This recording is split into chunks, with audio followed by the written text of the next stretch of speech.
Первое воскресенье октября. Какой праздник? Первое воскресенье, может, День учителя. У меня времени нет вообще-то, наверное. День пожилого человека. Блин, нет. День учителя.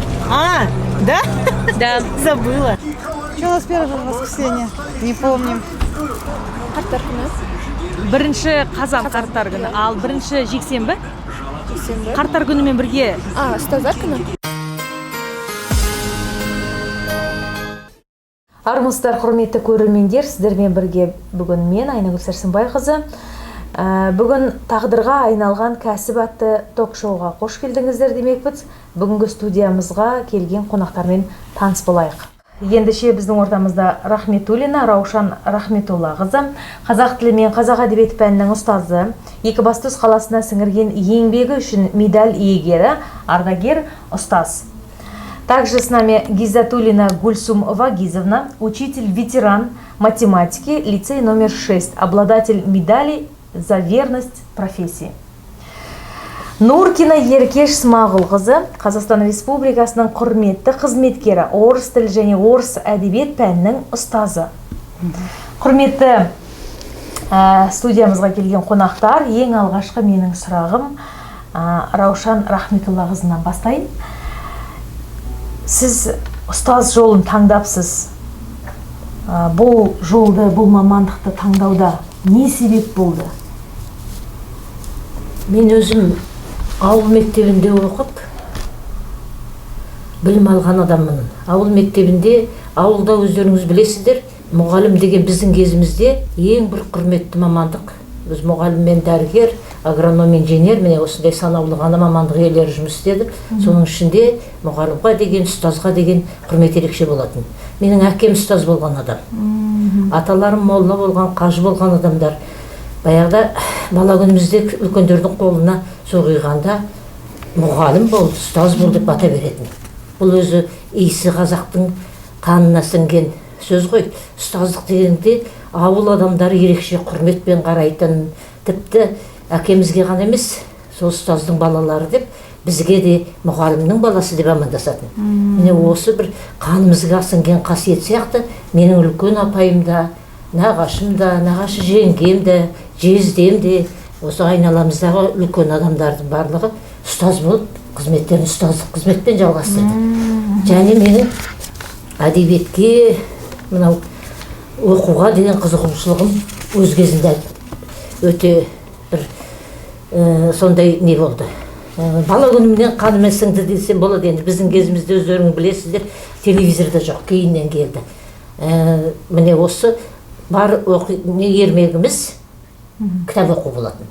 Ата-әжелерімізге біз анау Қобыланды батырды, Қыз жібекті оқып беретінбіз кешкілік. Сол малғамағаннан кейін қыстың ұзақ күндерінде осындай жыр оқып жаттап өстік. Сондықтан мен қазақ тілі мен әдебиеті деген мамандыққа ерекше құмар болған адамдардың бірімін. Мамандық таңдауда ешқандай қиын болған жоқ, ол нақты біліп отырдым дейсіз ғой. Біліп отырдым, мұғалім болатынмын.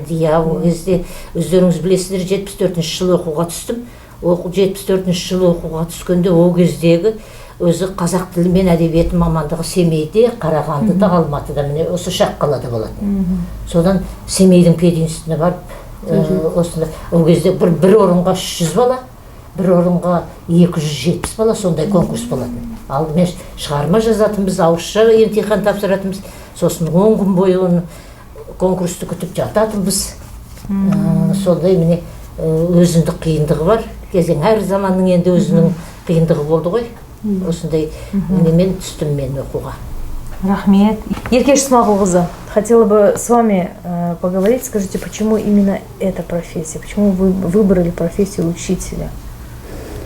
Ну, это, наверное, связано тоже с детства. Образцом для подражания почти, можно сказать, послужила моя сестра Омарова Багираш Смағұловна. Она была учителем русского языка, и когда она готовилась к урокам, я всему этому училась потихонечку. Ну и, конечно же, нужно сказать, семья тоже повлияла, потому что родители хоть и не были учителями, но это были глубоко интеллигентные люди, которые ценили труд, ценили чтение книг по вечерам. И это тоже наложило отпечаток на мою. Гульсум Бакизовна, а как у вас происходило? Я сама воспитанница интерната. Мы жили в маленьком ауле, школа только до 4 классов, и уже я с 4 класса ушла из этой школы, потому что я была единственным учеником 4 класс, и для меня класс не открыли. И вот, получается, я пошла в люди. Вот. И потом, значит, в отсутствие школы мама нас в интернат определила. Это школа-интернат. Я благодарна интернату, потому что мы там жили по системе Макаренко, сводные отряды. Я была командиром сводного отряда. Ну, конечно, все шло к этому. Вот. Уже когда мы учились в 8 классе, мы жили у малышей. То есть мы были помощниками воспитателей. И вот когда я окончила 10 классов, меня сразу пригласили работать в школу-интернат. То есть у меня педагогическая деятельность началась в 17 лет. И вот с 17 лет я на этом поприще. Проработала 4 года, поехала поступать в Россию. Вот. Но я и хотела учителем русского языка, литературы быть, я бы хотела быть учителем истории, но стала учителем математики. Почему математика? Математики, да. Но при поступлении, если стать учителем истории, там специально звучит так: история, обществоведение, английский язык. Какой английский язык в ауле? Естественно, языка мы не знали. Но там, конечно, начинающая есть группа. Начала бы я изучать английский язык сначала, но его же надо потом сдавать, надо было жить на стипендию. А я тоже в семье, у нас в семье 9 детей, а я иду 3-я, после меня еще 6, потому что надо было жить на стипендию. Значит, учителем истории я не смогла стать. Учителем русского языка, литературы надо было написать сочинение. Очень сложно было написать сочинение. Вот. Потом, значит, я думаю, ну ладно, стану-ка я учителем математики. И вот по сей день, как говорится, и сейчас работаю учителем математики. Понятно. Не жалеете? Нет, не жалею, потому что в то время, когда стал выбор, вообще вопрос о выборе не стоял, уже все к этому шло, понимаете, что все учитель. Вот у нас сейчас в школах на День учителя проводят День самоуправления. У нас таких дней самоуправления в году было 34. Каждую неделю у нас воспитатели отдыхают, мы являемся воспитателями. У нас свой директор, свой старший воспитатель, и мы воспитатели. Понимаете, мы полностью занимались интернатом, то есть детьми. Спасибо большое. Ерке Исмагуловна, я думаю, и вы не пожалели. Этот вопрос, наверное, я задавала себе несколько раз. И хочу ответить, что никогда не жалела, потому что это, наверное, связано с своим призванием любить детей, любить свой предмет. И когда я вообще-то тот учитель, который прошел путь от советского учителя до учителя-новатора, и у меня есть чем сравнить. И ни о чем не жалею, потому что именно, наверное, в то время мне пришлось испытать кое-какие трудности, но каждый раз я себе говорила: ты сможешь это и сумеешь это преодолеть. И я думаю, что я прошла этот успешный путь. Спасибо. Әрбір мамандықта өзінің жақсылығымен бірге қиындығы да болады ғой. Жалпы осы мамандықты таңдаған кезде, жалпы осы мамандықтың, мұғалім, ұстаздық мамандығының қиын жақтары айтып өтсеңіз. Қиын жақтары дегенде өзі әр нәрсенің, әр мамандықтың өзінің қиындығы мен қызығы болады. Соның ішінде ұстаздық мамандығының қиындығы мен қызығы ол күнделікті өмірде жиі кездесіп тұрады. Ол бір қиындық. Ол адаммен жұмыс істегеннен кейін, әр баланың, әр оқушының тағдырына жауаптымыз. Оны тек қана оқып білім алған емес, тәрбиесі, оның үйдегі тәрбиесі, ол бос уақытында немен айналысады. Осының бәрі бір қарағанда оңай жұмыс емес. Бірақ осының бәріне ұстаздық шеберлік, оқушының жүрегіне жол таба білу. Оның ата-анасымен ата-ана шарт. Ата-ананың да әр түрлісі бар. Түсінеді, түсінбейді. Кейде өзіңді жазықты қалып күнәлі қылып та қояды. Осының бәріне кешірімділікпен қарап, баланың бойынан, оқушының бойынан бір жақсы нәрсені таба білуіміз керек. Алдымыздағы оқушының барлығы үздік оқу азаты болуы мүмкін емес. Ол өзі баланың санасына жазылған, маңдайына тағдырына жазылған тағдыры өз баланың. Ал енді баланы тәрбиелеп шығару, оны осы қоғамға сай етіп шығару ұстаздың бірден бір міндеті. Әрине ата-анадан алады тәрбиені, одан кейін ұстаздан алады. Мектепте көргенін көрсетеді. Сондықтан оның қиындығы деген қиындықты саусақпен санап жеткізе алатын жағдайда емеспіз. Ол әртүрлі жағдаймен қиындық келуі мүмкін. Қызығы бірге жүреді. Қызығы бірге жүреді. Менің өзімнің немде болған бір оқиғаны айтып берейін. Бір оқушым 6-шы класс оқығанда өзі бір аяғынан кемді. Сол оқушы мектепке бірде келеді. Міне осы мектебе осымны Қайнарда болды ғой, 2-ші мектеп. Содан мен барып 19-ші микрорайоннан ол баланы оқып етіп әкелуіміз керек. Оятып сабаққа келуім керек. Ол кезде все обуч дейді, жаппай оқу, соны тексереді. Содан директор айтты, сізді сабағыңыздан алам, сол алып кел, сол оқушыңызды деді. Содан ол кезде бір үлкен сары автобустар болды, гармошка ортасы. Сол автобусқа мініп алып оқушыны оятып алып келе жатсам, жанымда отырған бір кезде ана 19-дан тағы да жұмыскерлер мінеді, қаптап. Сол кезде оқушылардың нелердің арасына сытылып әлгі бала қашып кетіпті. Мені жұмыстан алып жіберіп отыр ғой. Таба алмай содан саным соғып қайтып бердім. Мен осындай қиындықтар. Бірақ енді сонысымен де қызық деп ойлаймын. Сол қиындықпен де, сол қиындықтың ішінен де қызық табуға болады. Иә, өзіңе байланысты дейсіз ғой. Иә, өзіңе байланысты осылай. В какие трудности в вашей профессии были? В вашей трудовой деятельности? Вы знаете, как говорил Аркадий Гайдар, у каждого полка свой поход, свой позор, своя слава. Все было, конечно, и трудности. Но вот, знаете, большие трудности мы испытали в лихие 90-е. Когда потеря ценностей, когда за все отвечала только школа, с родителей как такового спроса не было, вот тогда мы все испытали. Школа несла полную ответственность. Нет ребенка, ищем. Голодный ребенок накормить, плохо одетый, надо его одеть и так далее, и так далее. Все было спущено на школу. Трудности, ну как, конечно, трудности есть. Вот наша задача была, я не знаю, вот коллега тоже подтвердит, ответственное отношение, чтобы ученик нес ответственность за то, что ему дал преподаватель, потому что иначе нет. Если обратного хода не будет, тогда ты как учитель просто-напросто никакой. Спасибо большое, Еркеш Смагуловна. Ну, у вас тоже однозначно были трудности.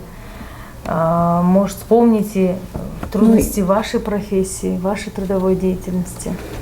Ну, я вот только что недавно вот говорила, что мне пришлось задавать себе такие вопросы. А хочешь ли ты по-настоящему быть учителем? Потому что трудности, они или закаливают, или придется человеку сдать свои позиции. Обратной дороги не было, нужно было учиться. И вот несколько лет тому назад, вот благодаря моим учителям, которые когда-то меня учили, вот Мирману Жень Санаковну, Куанышеву Нагиму Сапарну, я вот с благодарностью вспоминаю, Амиркенову Гульбарам Кадыровну, затем Хасенову Бахыт Кадырбаевну. Эти учителя мне показали этот путь, что школа была очень методически подкованной. И вот когда они делились опытом работы, они могли только указать путь, а дальше нужно было продолжать этот путь самой. И, конечно, нужно было читать очень много педагогической литературы. И я, можно сказать, вот искала ответы на свои вопросы. А как вот сегодня преподавать? Потому что по-старому я уже не могла преподавать. Я понимала, не те дети.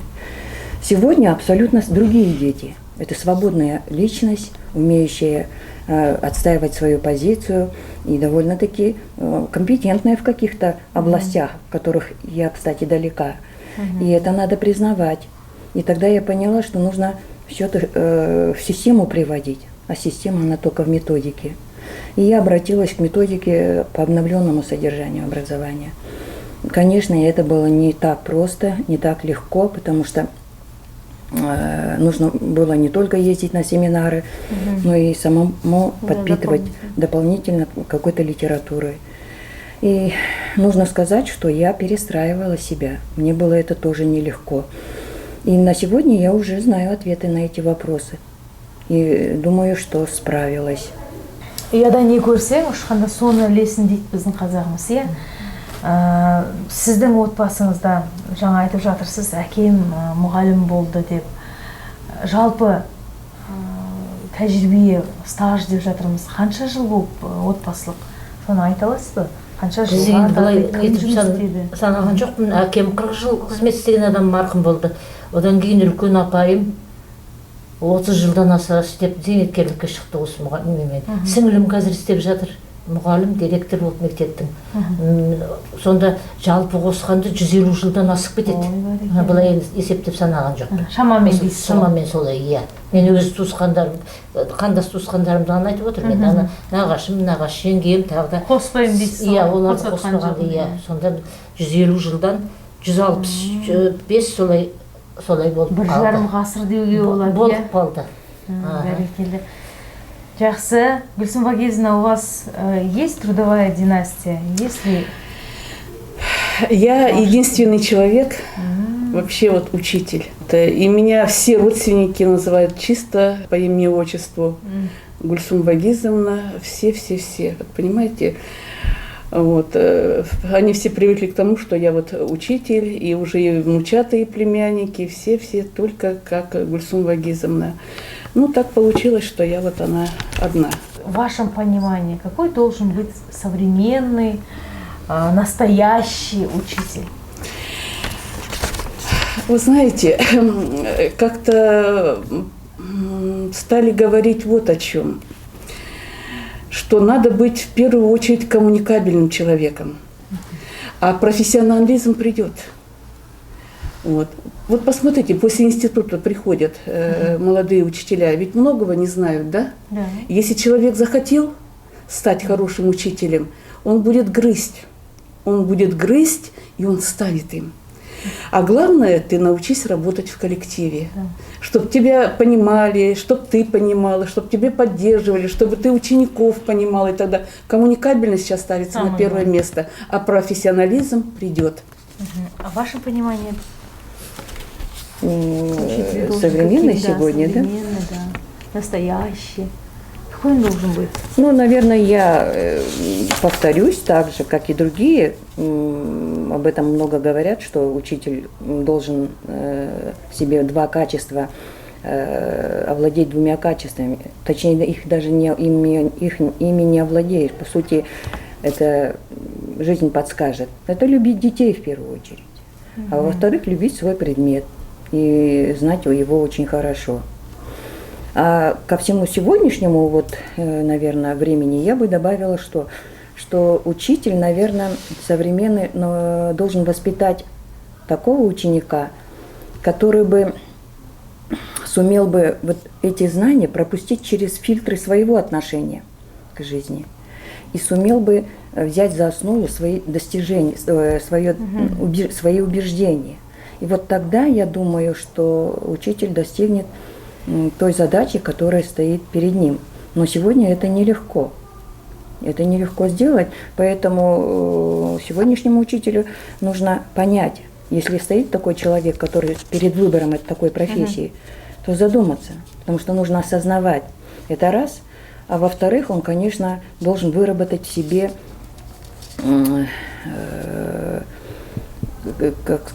выработать в себе исследователя. Потому что надо учиться анализировать, что сделано, как сделано, почему оно так и так далее. Все время все это приводить в систему. Без системы это невозможно. А система прежде всего лежит в методике. А методику надо изучать по обновленному содержанию образования, методику. Раушан Рахметуллақызы, мына ұжымдастарыңыздың, ұстаз-ардагерлердің айтқанымен қосыласыз ба? Тағы да қосарыңыз бар ма? Нағыз жаңа заманға сай мұғалім, ұстаз қандай болу керек? Жаңа менің әріптестерім айтып кетті ғой. Жалпы қосылам әріптестерімнің айтқанына. Бұл кісілер енді қазірде қызмет істеп жатқан адамдар, біз зейнеткер күйде тұрған адамдармыз. Сондықтан осылардың айтқанына қосылам, сонымен бірге мұғалім алдымен білімді болу керек, жан жақты болу керек. Ол өзінің пәні ғана емес, ол міндетті түрде тарихты білу керек, міндетті түрде әдебиетті білу керек, міндетті түрде мынау қоғамдағы өзгерістерді білу керек, саясатты білу керек. Осының бәрін баланың тәрбиесіне сабақта дұрыс пайдалана білу керек. А если ученики, которые пошли по вашим стопам, ну и сейчас, возможно, или до, там, стали вашими коллегами, или были вашими коллегами? Да, ученики есть, которые закончили, работают учителями, есть. И математики, и другие Именно предметов. по вашим, да, стопам, по вашему предмету. Раушан Ахметолла қызы, сіздің оқушыларыңыз бар ма? Сізбен бірге ұжымдас болып, жұмыс істеген, әріптес болып жұмыс істеген? Менің Қыдыр Молдаева Бибігүл деген оқушым өзіммен әріптес болып, мен оның тәлімгері болып, ол жас маман болып істеді. Одан кейін Тәшимова Сәмгүл деген қызымыз мұғалім болды.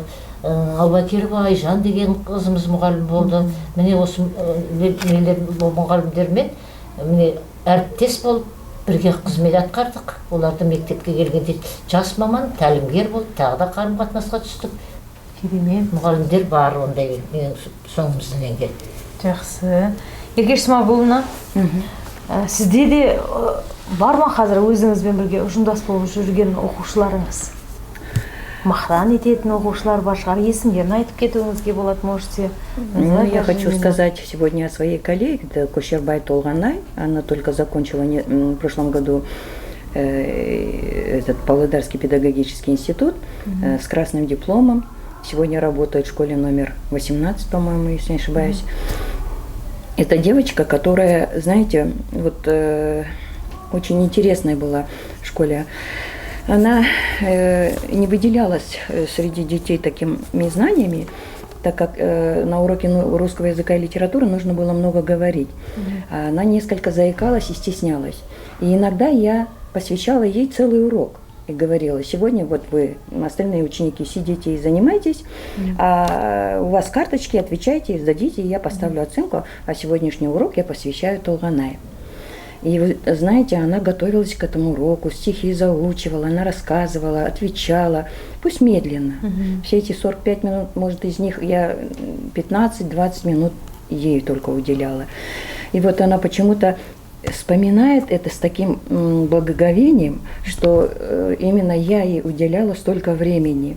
И уроки эти на нее, точнее мои уроки сыграли роль, и впоследствии это дало возможность ей выбрать эту профессию.